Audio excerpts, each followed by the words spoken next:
I explain to people, like, I've never been in a relationship and I don't know all the answers, but what I do know is that the more you focus on yourself, the more open to the world you'll be. Because I don't believe in you being able to give yourself wholeheartedly to someone and you haven't given yourself to yourself. Ooh. So that's what I focus on when I'm talking to people. I'm like, yeah, being in a relationship is cool, but what is the point of being in a relationship and you still feel alone, or you still have questions, or you have to question that person? So I'm just like, y'all don't need to be together. I mean, I understand you feel alone, but you might as well be alone by yourself than feel alone with somebody else. Yeah. So people are like, well, how can you give advice on a relationship and you're not in one? Well, I just gave good advice. Right, I'm like, it's not Take about it or that. leave Right, it. I'm like, it's not about who I'm with, but I'm by myself by choice because I know my worth. And when you don't understand your worth, then you fall into situations short. and entanglements. Hey! Welcome to Ladies Room Live. Ladies Room Live is here to encourage women to unite, empower, and inspire globally.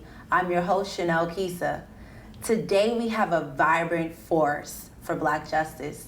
She's a radio personality for Hot 107.9 ATL, and she's also the vice chairman for the People's Uprising. Welcome, Qri Montague. How are you? I'm doing well. Thank you so much for having me today. No problem. You have a beautiful smile, by the way. I'm looking at these you. white, bright teeth. I'm like, oh my God, they're so Really? beautiful. I Yeah. felt like I need to get them whitened because they're not white enough. I feel like that too. But yours look good. Thanks, but my dentist is always like, your eyes need to match your teeth. It doesn't need to like, yeah. I've never heard and that. I'm like, white my teeth. Do my eyes match my teeth? Yeah, they do. I feel like I need to. No. I've never paid attention to that. No. Now that's what I'm gonna But be like we looking get in at. arguments because I'm like, make them whiter, and he was like, they look fine. They look fine. Right.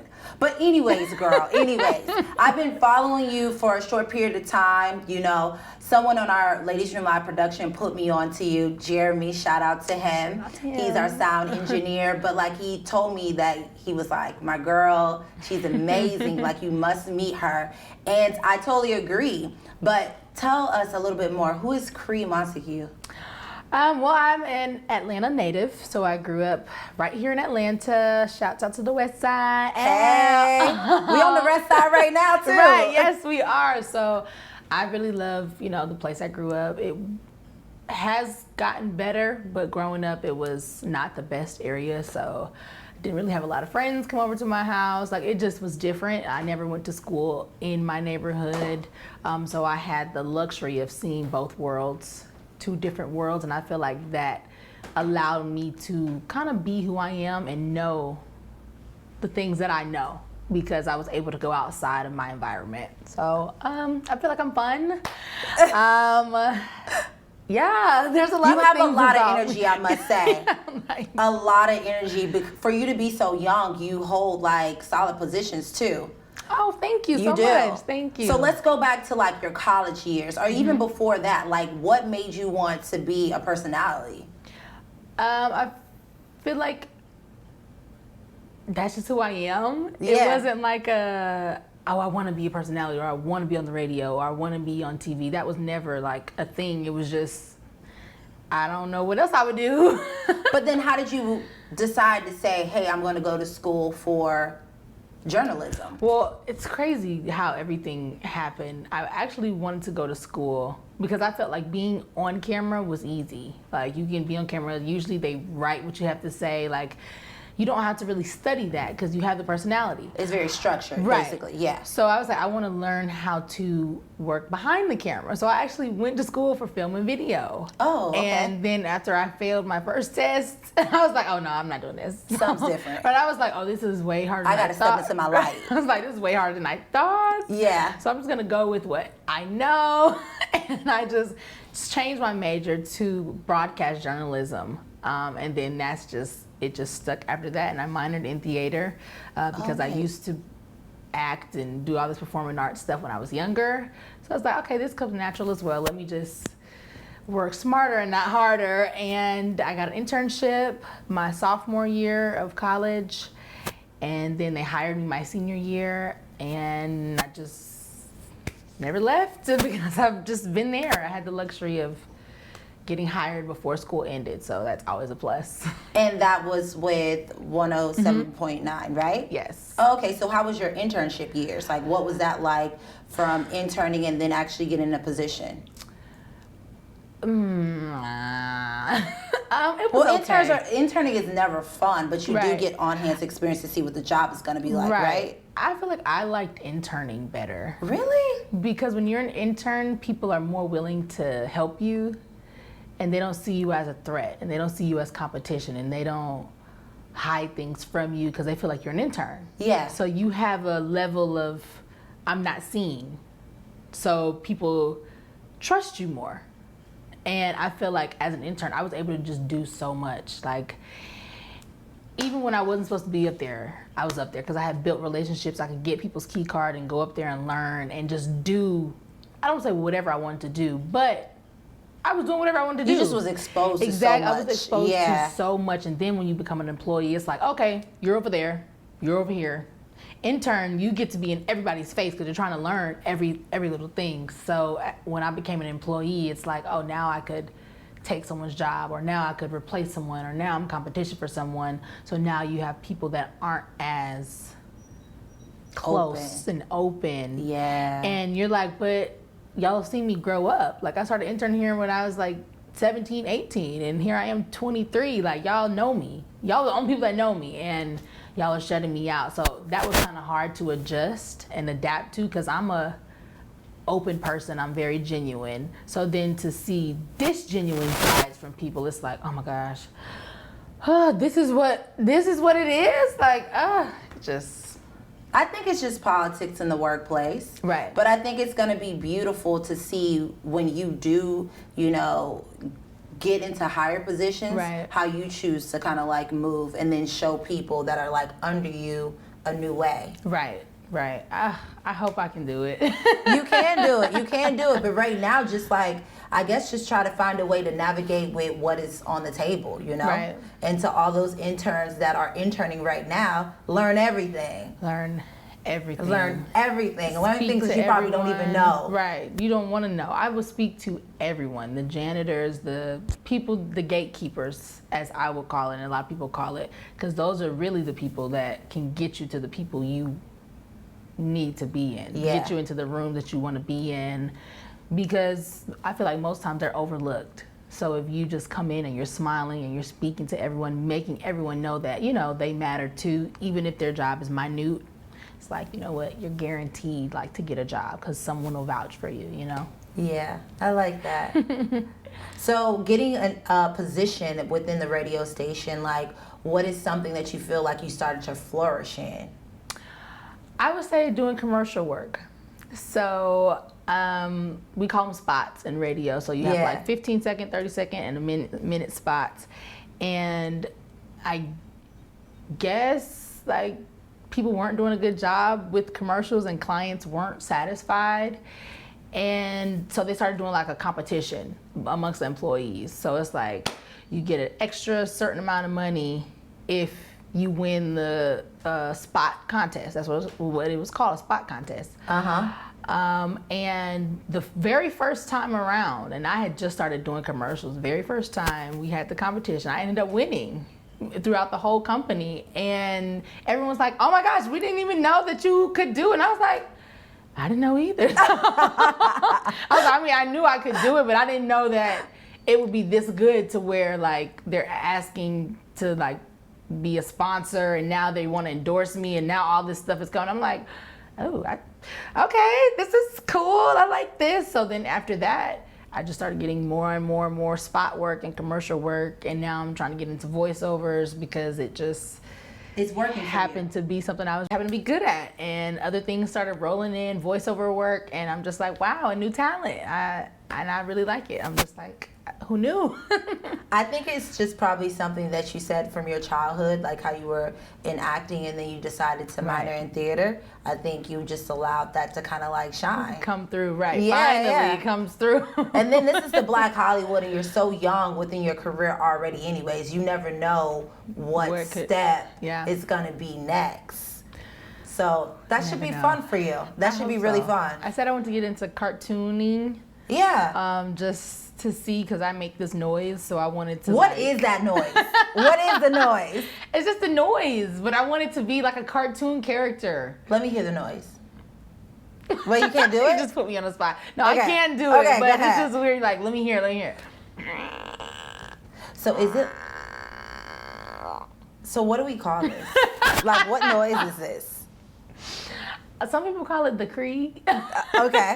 So, but I have been doing that noise since I want to say 2nd grade. So if you was to have a cartoon, what kind of cartoon would it be? And it would definitely have this noise incorporated with it, right? I have no idea. I have absolutely no idea. But when people used to make fun of me about it, because I just do it. Like, I don't even know I'm doing it. I can do it if It's someone more for asks me to comfort, do it. right? Right. It's just Yeah. if I'm Natural. concentrating, if I'm upset, even if I'm happy, if I'm pissed off, like, it just How does this sound when you're upset? comes. It sounds the same. Oh, really? It I'm doesn't- like, does it get louder? Right. Sometimes it does. So I can do it low and I can do it really loud. And then Let's hear it loud. Oh my God. I just want to know. So low is Oh, that's very low. Okay. Okay. Oh, that you're mad. You're like real mad. Okay. yes. So if I'm like pissed off, you're gonna get a whole frog like it's Yeah. World War I in here because I'm pissed off. So yeah. But I was telling people like when they would make fun of me, like that noise is gonna make me money one day. Oh. I don't know how much money, but it's gonna make me money because no one ever knows what it is. People say I sound like an armadillo, a frog, a dinosaur, a pig. I've gotten so many animals. And you're like, no, this is Qri. Right. It's not a pig. It's not a frog. It's not Right. an armadillo. It's Qri. Yeah. And one day, all you guys are going to be trying to do it. Right. Okay. That's They my are. signature. One day, all you're gonna be trying to do it. So I now like what? it. So you know what attracted me to you on your social media was questions with Qri. Yeah. Like, it was so funny and fun. Like, do you get these crazy emails sometimes? And like, Yes. how do you like sit in it and decide to be like, okay? Because you'll take something extremely serious and you'll bring humor in it, Yeah. but then also like, Validity. yeah, but then also like bring out the trueness in the message that what's needed. Yeah. So how did that all come about? It actually came about. I was a sophomore in college, and this is when I was still an intern.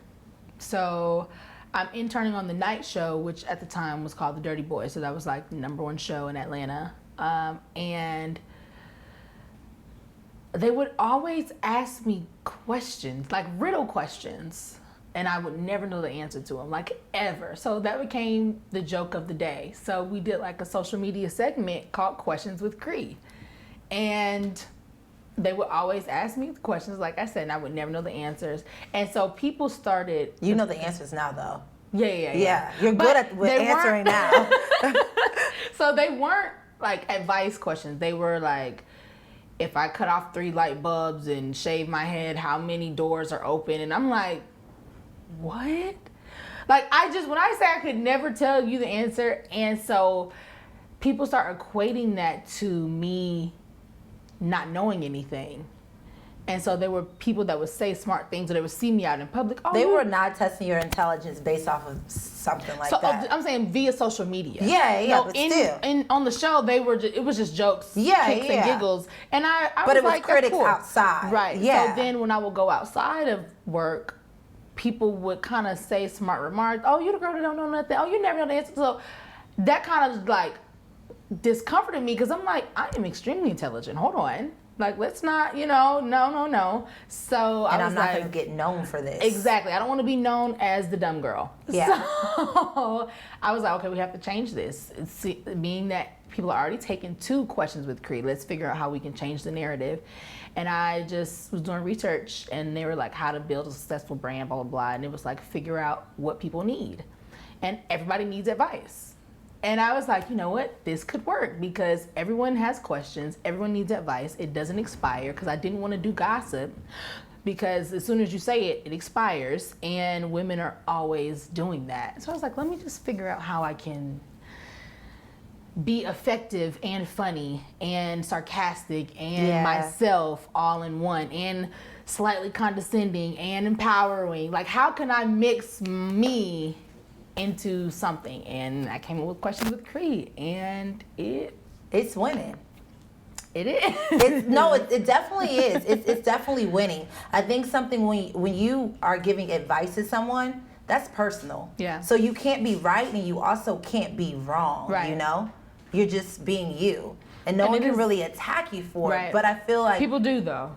They attack me. I'm like, that's because people find a reason to criticize everything. and attack about everything. But you know, at the end of the day, you're like really are comfortable sitting in your own seat, saying certain things about your own advice, and it allows you just to kind of run free with it. Gossip is a tricky one. I stay away from gossip too. Yeah, it's very tricky. And you find yourself always looking for it. Yeah. Always looking for it because you have to keep up. Because what happened at 12 o'clock earlier today doesn't matter now. It's 3 o'clock, 4 o'clock.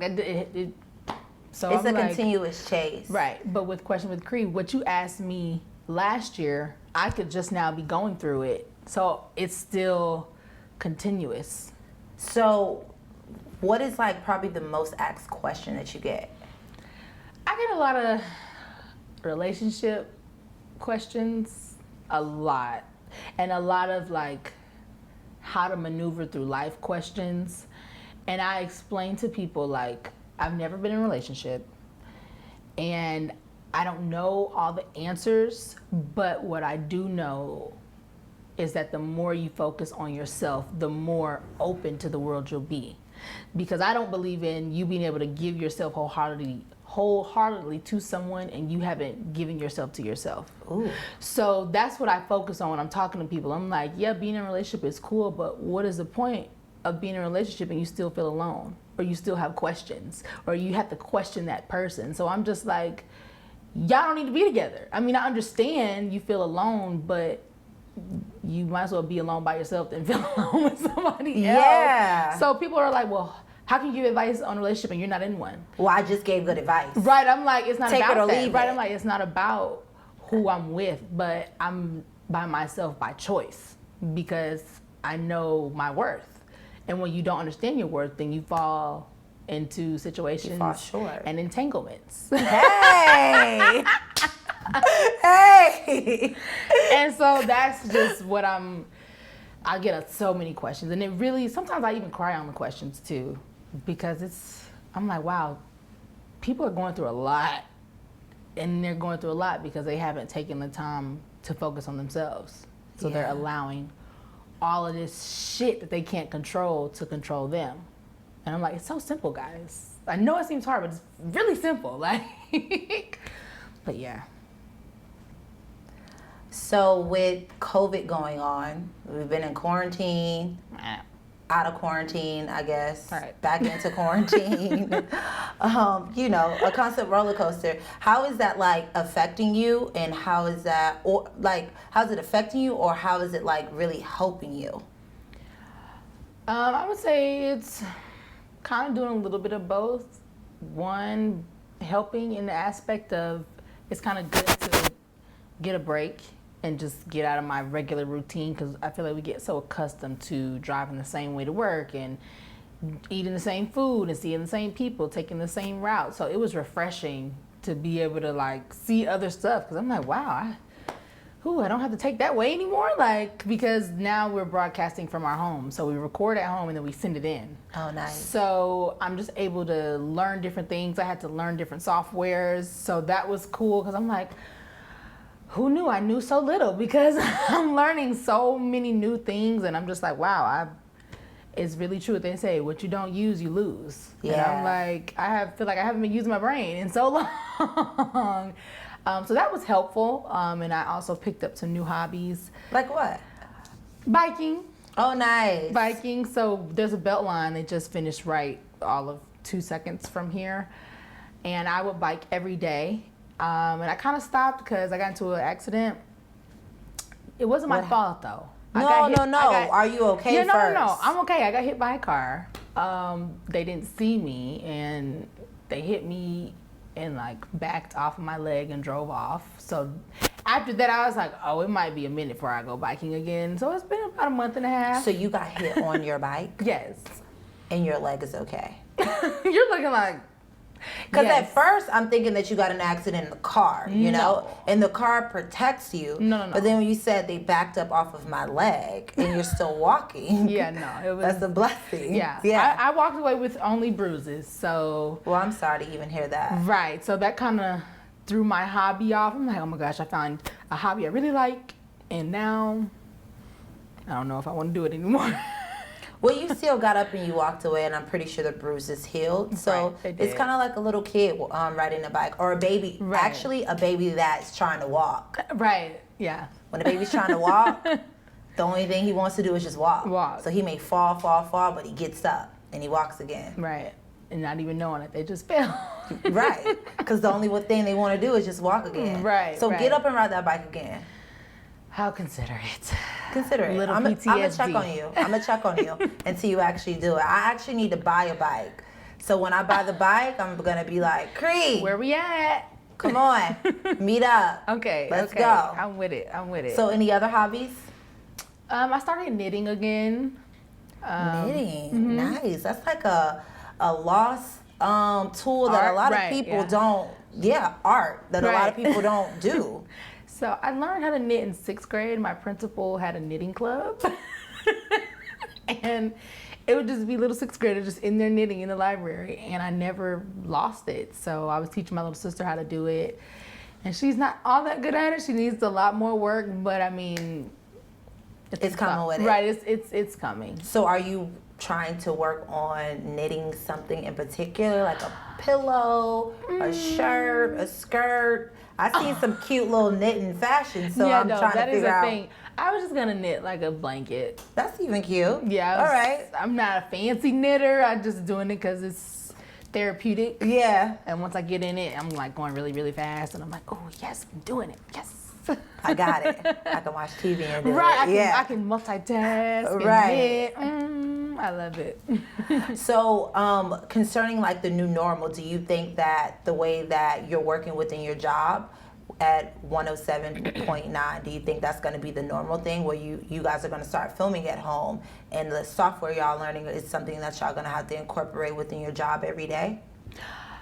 I feel like it definitely has become the norm. So now that they realize all these people aren't necessarily needed in the studio, we can still function with the bare minimum. It's definitely gonna shift. Right, definitely gonna shift, because I'm like, I don't even have to go into the office. I can be out of town and still record because I know how to do the software. I know how to make it sound like I'm in the studio and ship it over, and bada boom, bada bing, I'm on the radio. Yeah.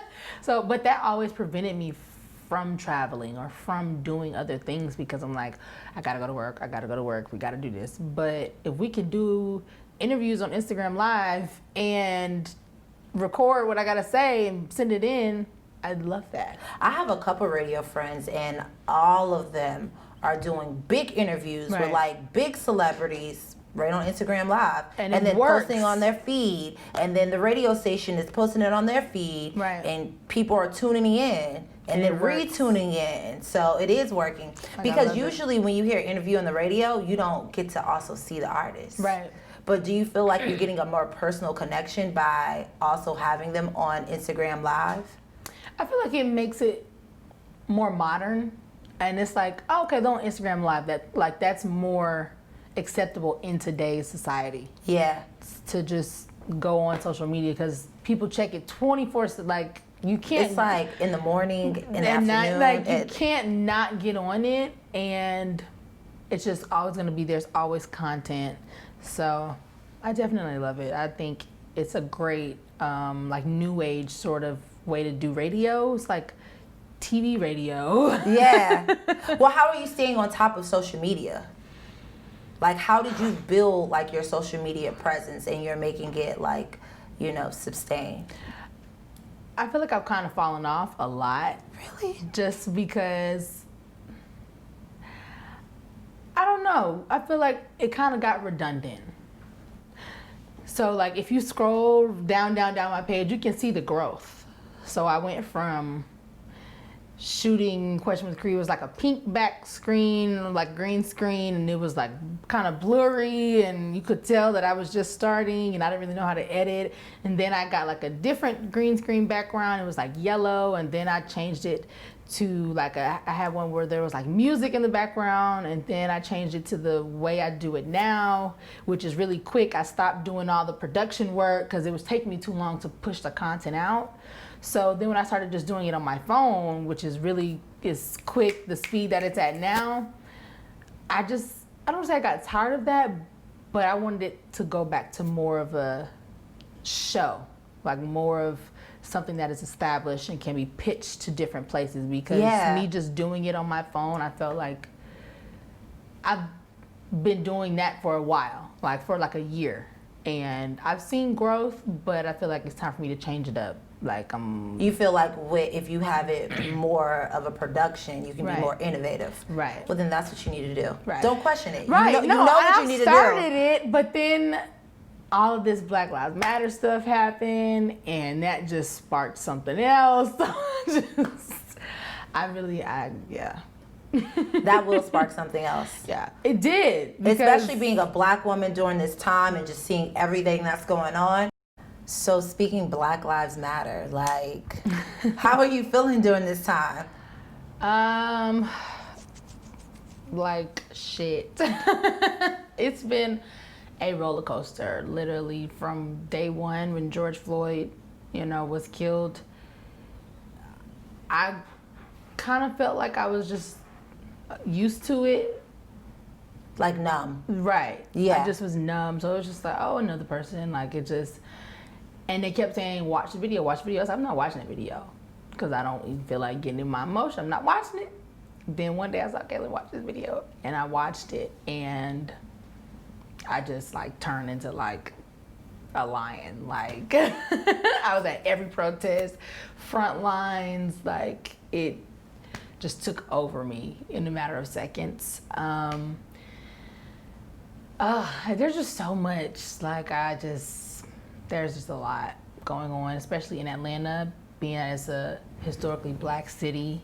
Yeah. And you have so many people in positions of power that are doing absolutely nothing. It's like, well, what the hell are you here for? Like, we can have white people in position of power to not do nothing. Just know that we voted you in. Right. Because we thought you was going to fight for things like this. We didn't vote you in to be cute. Yeah. You could be cute at your house. We put you there to do something, and you're not doing anything. So that's even more of a letdown. That's more of a letdown than having someone white in office, because we expect that.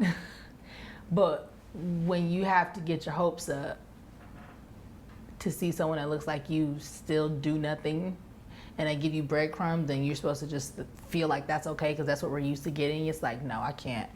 I'm over it. No more breadcrumbs. I want the whole loaf. Like, and I'm not understanding why so many other people don't want the loaf either. So that's been a battle too, because you have Black people that are like, oh, that doesn't concern me. Oh, I don't want to go out to the protest. It's violent. Oh, I don't want to make it about me. It is about you, you dumbass. Like, it's about you. I'm not out here risking my life for nothing. And then my friend, literally went to high school with him. He was killed last week in a drive-by. So it's like a contradiction, because I'm fighting for Black Lives Mattering to white people, but then you turn around and the same people you're fighting for are killing each other. I'm just like, okay, this is too much. I can't. It's a lot. You're looking like, wow. No, it's been really heavy on my heart too. Like, if I have to be quite honest with you, I have not watched the video. And I don't think I would ever want to watch the video. I don't know what's going to happen in the future, but for me, it's just a lot. Because I grew up around nothing. I grew up around a really strong Black family, and I have great examples of a strong Black woman. Great examples within my family, and I constantly say how blessed I am. And I have great examples of true strong Black men in my family. So to hear that being done to him, And to see people get so mad about it made me happy. It made me smile inside. Yeah. But then it made me sad at the same time because I'm looking at it like, that could be my dad. Mm-hmm. That could be my brother. That could be my cousin. And then also I looked at it like, I thought about being a little girl being raised, hearing my aunts and my uncles and my grandmother and my mom talk to my boy cousins and tell them how to go out in society and protect themselves. And I know that a white person, a white male, is not being taught to go out into society and to protect themselves, you know? They're being taught how to excel. Right. When a black man is being taught how to protect himself, that's how to just get by. Yeah, you know? That's just and then right there, I just thought about the disadvantage already, and that made me mad, you know? Right, so you're going down a rabbit hole because it leads to this and goes to this. Yeah. But then it's like, oh, okay, this is too much. That made me mad. And then it also made me think about, like, you know, when love is love. So if you find yourself loving a white man or a black man loving a white girl, or even a gay male or woman loving the same sex that may be of a different race, that's just love. But I know in growing up, I heard people in my family just speak against the black males dating outside of their race, especially a white woman, because she can call rape, or you can enter the family and the family would be so racist towards you. So it was also putting fear inside too, you know, because they didn't want something that they looked at and they always nourished and protected to go out in the world and literally just be hated for something they had no control of. We didn't choose to be black. I'm so very grateful I'm black, but we didn't choose to be black, just like they didn't choose to be something different. So that's kind of what made me really heavy about it. I know you got into it with law enforcement. Would you like to speak on that a little bit? Yeah, sure. I feel like this. No pressure. No pressure. It's fine. It's fine. I feel like when the incident happened, I didn't deal with it. So with this whole BLM movement, it's forcing me to deal with it. Almost 2 years later, I'm like, wow, who knew that it affected me that much? Because like you said, we're so accustomed to just moving forward and getting through it. And keep pushing. Then they preach that in church. Right, I'm like, you just forgetful. You just got to keep going. So even when it happened, I didn't say anything. Someone just happened to see the bruises on my leg and was like, well, what the hell happened to you? And I was like, oh, I got into it with an officer, and then that's how it came out. And then she used to be an officer as well, so then she called her officer friends. They called their officer friends, called the investigators, and got it on the news, and that's how the story just blew up. But if she hadn't said anything to me, I probably wouldn't have said anything, because who was I going to tell? I'm going to tell the police on the police? Yeah. Like, I just had. But that's the way it should go. Right. You should be telling the police on the police. Right. Yeah. But I just didn't. You don't know. I didn't see it that way. Yeah. So I'm just like, I'm on the west side of Atlanta. They're not about to believe me. Like. So what happened? I was leaving work, actually. It was an A3C concert, and Lil Wayne, I was hosting it. And we had just brought Lil Wayne on the stage, and all of a sudden, like, something breaks out in the back. I have no idea what it was, but everyone starts running towards the back. So I'm like, okay, well, I'm not gonna stay to find out what's going on. I'm gonna run too. So I run to my car. My coworkers help me to my car. Driving home, officer pulls me over, immediately puts me in handcuffs. Doesn't let me know why I'm arrested, just puts me in handcuffs, and we're going back and forth. He's pulling me to his car, tells me to get in the car, and tases me while I'm in handcuffs. And gave me 5 tickets and left me on the side of the road. And he was black, and off duty, and out of district, and deleted the footage. So there was no proof. They thought I was lying. They were gonna arrest me for lying on an officer. So the only thing that saved me were the bruises, because my phone had died. So no one knew that I had even been stopped. Like, it just, when I say it doesn't exist, he deleted his log, so he didn't make a stop after 7. Like, it was, yeah, basically a conspiracy.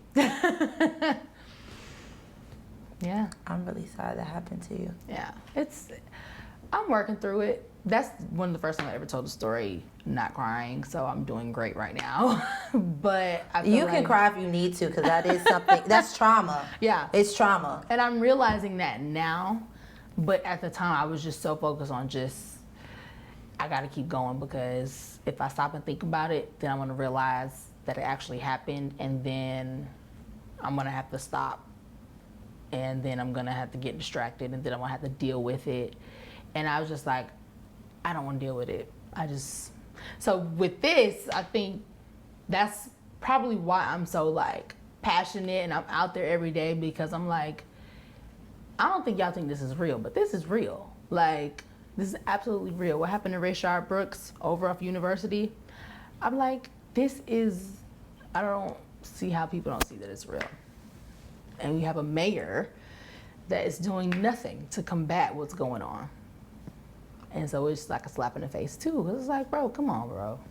I think sometimes people just think they're out of sight, out of mind. Like, Right. if it's not directly affecting them or directly affecting somebody that they know, then doesn't exist. maybe it doesn't exist. Or maybe there's a Definitely. reason to why this is happening. Right, and they don't see it, but it's the They same see thing. it, But they don't just choose not right, to deal with it Yeah. because it's not a direct effect. Right, it's like with COVID. So our mayor leadership has been going left and right, whether we're gonna wear masks, not wear masks, curfew, no curfew. That's been the weirdest thing to me. Right, it's weird to me as well. So when she tested positive, all of a sudden everybody put on the mask, Wear masks. curfew, everybody get in the house, but It's kind of the direct effect. right, it's like you just would have, hold on now, because you just said on Sunday you would never mandate wearing masks, and then here we are Thursday, you telling everybody to put on a mask.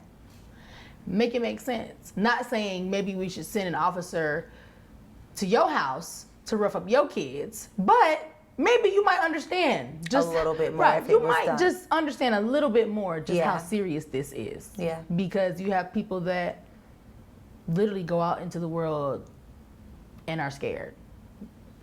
Like me, literally. If I see a blue officer or lights, my heart skips a beat and I just can't control it because it just happens. Yeah. I'm sorry that happened to you, but thank you so much for just being open enough to share it. So you're vice chairman of the People's Uprising. How did that all come about? It came about literally as soon as this whole movement started. Yeah. So the people that I'm working with, I just met them. Like, we did not know each other prior to June. So, no, May. Yeah, like we met like beginning of May, I guess. Yeah. And that was just through seeing each other every day at protests and us just trying to figure out a way to come together, to unite, so then we could all work towards A common goal. right, Good one job. mission. Because if we're trying to simultaneously all do the same thing at the same time, it's not as effective. So if we can come together as one conglomerate and then push our agenda, it there's power in numbers. So what is it? What is the mission for the People Uprising? See, I didn't forgot the exact details of see. our bio. I'm on the social media right now. The 2020 uprising in Georgia highlighted the need for a task force that is crafted by the people for the people. We are the fight for the future. I like it. And it's comprised So what does that of young mean to you? people. To me, it basically means that, well, from where I'm sitting in the work that we do, it's about young people taking back Atlanta. Because if you look around, it's becoming immensely gentrified, and it's no longer the ATL, the Dirty South. It's just becoming another city that is being whitewashed. And the black people that made it historic are being pushed out. So we're coming together and we're noticing all the needs that are there, from healthcare, from school care, from confidence care, from financial care, everything, therapeutic, every mental care, everything that you could possibly think of that is systematically passed down to Black people and serves as a disadvantage to us, we're working towards that. At the end of July, we're going to be planning a Freedom Ride to Kentucky in honor of Breonna Taylor, and we're going to list our demands. So we also work in policy. So we're learning different policies and how they affect our community and how we can change them and how we can re-elect different people and how we can put people in certain positions to strategize to just further push the people's agenda, which is our agenda as well. How do you become a member, or is there like any sort of membership? I think right now membership is closed. So I'm not really clear on that. I know we capped it at a certain number and that number has been fulfilled. But on the call I was on last night, we were talking about possibly adding new people. So it's really kind of just like a word of mouth thing. So if we know someone that can execute on this, we'll look into them and reach out to them, talk to them, see if they're interested, interview them, and then if they are, then we'll go ahead and bring them on. If they're not, then of course we'll move on. Or if there's someone inside and we feel like, maybe they would be better fit doing something else outside of the task force, then, we'll just give them that polite full push in another direction, because that has happened as well. Because when you join the task force, it's known that we're working together as one. It's not you working on your own thing and then we're working on this thing. No, whatever you're working on, that's a part of us as well, because we're pushing the same agenda. So I have a question for you. Why do you think Breonna Taylor has been ignored? Because in your opinion? She's a Black woman. Realistically speaking, Black women are the most undermined, ignored, undervalued people. That's just... How can we change that? You're a Black woman, I'm a Black woman. So what kind of change would you want to see? I feel like it starts at a young age. We have to start raising our women or our little girls to be more confident and to be more self-efficient, and then to also be more open-minded and more articulate, because I feel like once we get to a certain age and we see how the world works, we kind of bottle up because we don't want to be the angry Black woman, or we don't want to be the typical stereotype. So we kind of change. We put on and we turn it off. And I feel like a lot of women can see that. Like for our mayor, for example. What type of example could you possibly think you're setting? When Black women are the most articulate human beings on the planet. We're the most articulate people ever. Could figure out anything and could articulate it effectively. And she has failed to do that. And it's like, it's the simple things. But because I feel like she's trying to fit in, which is what a lot of Black women unfortunately do. They feel like they have to fit in, or they have to wear this to be accepted, or they have to get to work early. They have to overcompensate. They have to take care of everybody. They have to make sure everyone is good before them. They have to drain themselves out. They have to put up with bullshit to get the fruits of their labor. They have to undergo so much turmoil. And it's like, you know what, stop. So we got to teach our women to start working smarter, because right now we just work harder. We work harder, and even when we work harder, it's still not good enough, and we still get the short end of the stick. And you have people that are not of color that just frolic through life. They put no effort in. They allow themselves to be taken care of. Versus Black women, we feel like we have to take care of everybody, or we have to make sure all the T's are crossed and I's are dotted, which of course is a gift. But I feel like it's also becoming a curse as well. I think the reason why it is like that, because you made a great point, is because that has just been passed down from generation to generation to generation on what a true Black American is, that has descended from slavery is it's in this country. The Black woman is holding up the white household and the Black household. No, the Black woman has built this country, you know? Yeah. Off of her back. So I think that we still represent that in this day, you know? I think that, our generation and the generation becoming is a learning just to kind of learn who we are and to sharpen our own skills and to be brilliant within that, you know, instead of trying to wear so many hats. But I think it's still a journey within itself. It's still a learning experience. I think the change I want to see in the world is I just want women just to kind of embody who they are and just be okay with that. And then also allow their counterpart, a person that look just like them, maybe the same skin tone, the same body type, the same height, and just love them. Right. And also lift them up. I think we as Black women, we get so envious at a person Like immediately stepping into our life. You know how you said when you at your job, like when you were an intern, people were so open, but when you got the position, people were so close, like, you can take my job. I think that's how a Black woman feels when another Black woman walks into the room. It's like, did they hire you to replace me? Right. Am I not good enough? What's wrong with me? Oh my gosh, now I have to go in defense mode. Instead of just sitting in it and just really being relaxed and knowing that what you bring to the table is enough. And what you have to bring in the future is what they're like hoping and searching for. Because we the culture creators. Right. Period. Period, poo. Yeah. But concerning Breonna Taylor, it's just really heartbreaking. No words.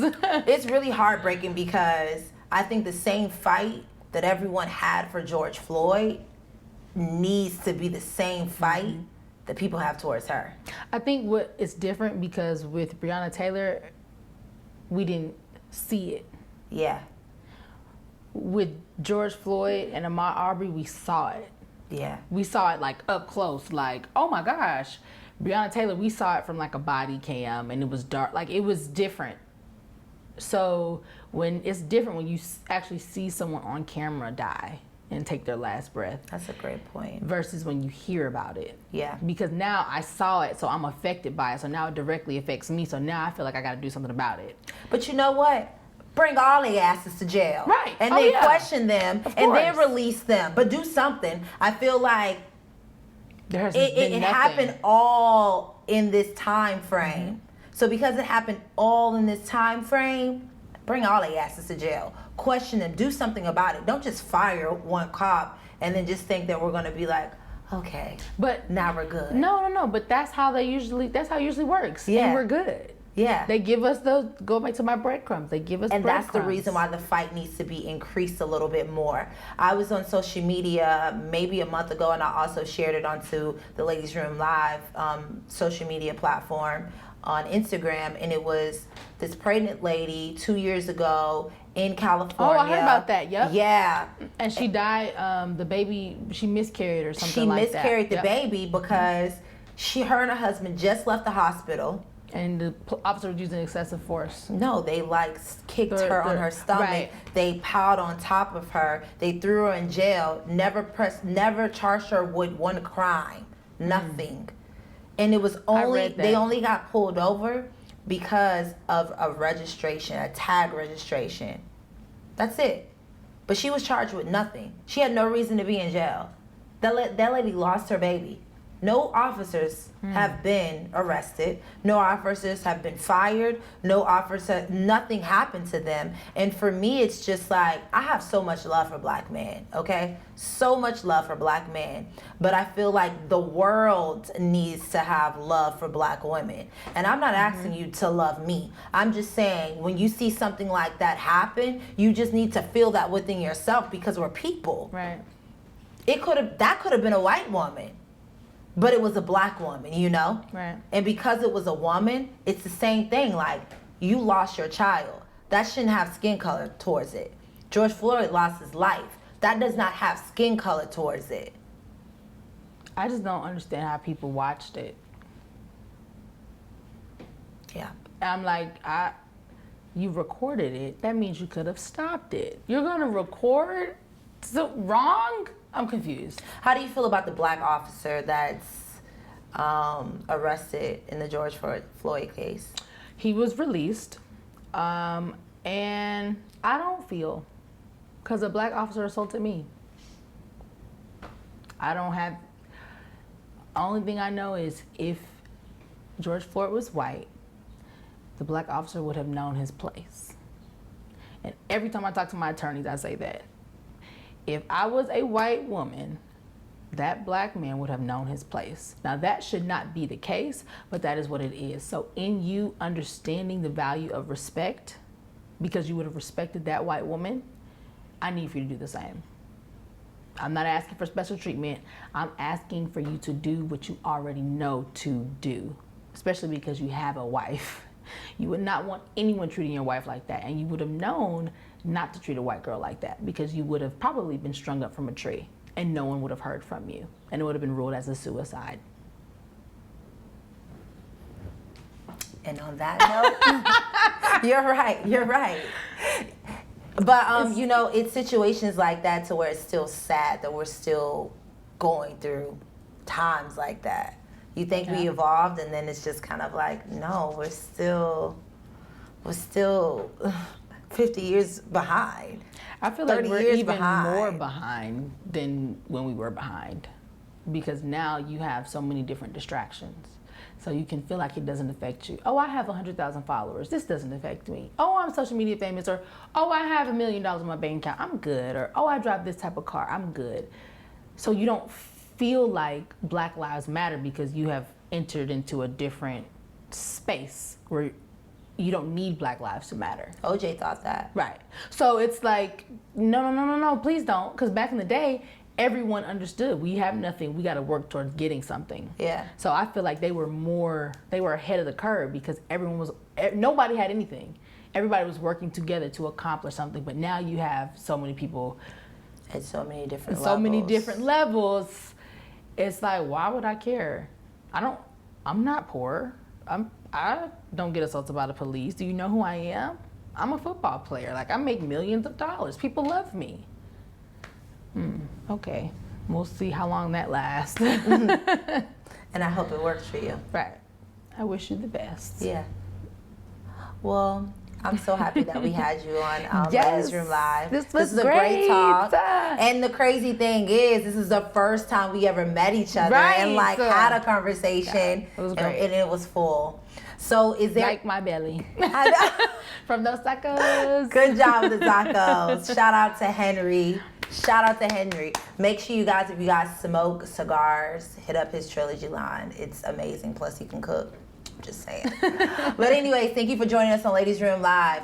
I want to know, is there anything that you can give our viewers, just a piece of you, a quote, something? Because you're an amazing woman and you had so much to share with us. A quote I live by, and I have to retrain myself because every month is like something different. But a quote I live by is, life is 10% of what happens to you and 90% on how you choose to react. I need to take that, swallow that, and like allow that to sit. When you hear that, people are like, no. dang, that's so true, because we don't even realize how powerful our mind is. So something could happen to you, but you have to train your mind to think differently. You got to be slow to react. You have to be. So I work on not being an impulsive reactor. And my mom said that's my gift, because I can just, one time we were on a jet ski and we fell off in the middle of the ocean, me and her, and she was panicking. And I was like, Mom, chill. It's okay. I was like 9 too. So she said ever since then I've always just been like, when things pop off, I'm just like, I'm trying to figure out how we can What is the best way? Right. What's the best way so we don't make the situation worse? Yeah. Like, always. You make great decisions in that time. And in those first like 10 to 20 seconds of too, something happening. Yeah. That's when it's either make or break. So I really 0 to 100. Right. I try to practice just being calm. Okay. I need that. Thank you for giving us I'm that. gonna swallow that and take that. No, because it's the slow to react. Sometimes something happens and then I'm just like impulsive sometimes, and then sometimes it's not even that I'm slow to give a response to it, but I'll bury it. Right. And I'll let it go. But don't bury it. still think about it and still respond. Just when you're ready. Yeah, but respond like within a response that represents you well. Right. So thank you for that. Yes. We look forward to have you back on Ladies Room Live. I want to see so much growth within you. Please allow our viewers to know where they can find you. Okay, so once again, my name is Qri. That's Qri Montague. You can follow me on IG at Questions with Qri, literally the word questions with Qri. And if you have a question, make sure you go to questionswithqri.com. Ask it and I'll answer it. All right. Thank you guys so much. Until next time, and we'll see you on Ladies Room Live. Bye.